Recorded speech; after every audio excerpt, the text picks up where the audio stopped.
पुत्रदा एकादशी की कथा सुनने से घर में सुख शांति आती है और सुख समृद्धि प्राप्त होती है। पौष शुक्ल पक्ष की पुत्रदा एकादशी 10 जनवरी को मनाई जा रही है। मान्यता के अनुसार इस दिन व्रत रखने से जीवन के सारे कष्ट दूर हो जाते हैं। चलिए आपको बताते हैं पुत्रदा एकादशी की पौराणिक कथा। साल में आने वाली 24 एकादशी में से पुत्रदा एकादशी का खास महत्व माना जाता है। कहते हैं कि इस एकादशी का व्रत रखने से वैकुंठ धाम की प्राप्ति होती है। इसके अलावा ये व्रत उन लोगों के लिए भी फलदायी साबित होता है जिन्हें संतान प्राप्ति में बाधाएं आ रही हैं। ऐसी मान्यता है कि इस व्रत को रखने से संतान सुख की प्राप्ति होती है, साथ ही संतान को लंबी आयु की भी प्राप्ति होती है। यदि आप सभी हमारे YouTube चैनल में धार्मिक तथा आध्यात्मिक कथा तथा पूजा से संबंधित जानकारी प्राप्त करना चाहते हैं तो हमारे YouTube चैनल को सब्सक्राइब कीजिए, जिससे हमारी वीडियो आप तक पहुँच सके। चलिए जानते हैं पुत्रदा एकादशी की व्रत कथा। पौष पुत्रदा एकादशी की पौराणिक कथा के अनुसार एक नगरी में सुकेतु नाम का राजा राज्य करता था, जिसकी पत्नी का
कि मेरी कोई संतान नहीं है, जिसके कारण मुझे अपना जीवन व्यर्थ लगता है।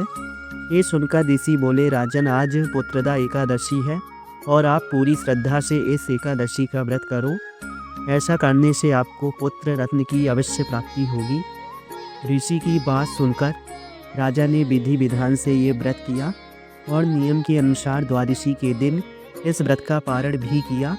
फिर इसके कुछ दिनों बाद रानी गर्भवती हुई और उन्हें एक तेजस्वी पुत्र की प्राप्ति हुई। इस प्रकार से इस व्रत का महत्व कई गुना बढ़ता चला गया। धार्मिक मान्यता के अनुसार इस दिन भगवान विष्णु की पूजा अर्चना करने से न केवल संतान की प्राप्ति होती है, बल्कि जीवन में सुख समृद्धि आती है। पुत्रदा एकादशी को हिंदू धर्म में अत्यधिक शुभ और फलदायक माना जाता है। जाने कैसे करें एकादशी का व्रत तथा व्रत की विधि। सूर्योदय से पहले व्रती को प्रातःकाल स्नान कर स्वच्छ वस्त्र धारण करना चाहिए। भगवान विष्णु की प्रतिमा को गंगा जल से स्नान कराएं। उन्हें फूल, तुलसी दल, पीले वस्त्र, मिठाई अर्पित करें। इस दिन व्रत कथा सुनने और सुनने का विशेष महत्व होता है। व्रती को एकादशी के दिन अन्न का सेवन नहीं करना चाहिए, केवल फलाहार करें या जल ग्रहण करें। पुत्रदा एकादशी व्रत के दौरान सत्य, अहिंसा और संयम का पालन करना चाहिए। व्रत रखने वालों को इस दिन किसी भी प्रकार के बुरे विचारों या कार्यों से बचना चाहिए। भगवान विष्णु के सामने संतान प्राप्ति की कामना करके व्रत का संकल्प लेना फलदायक माना जाता है।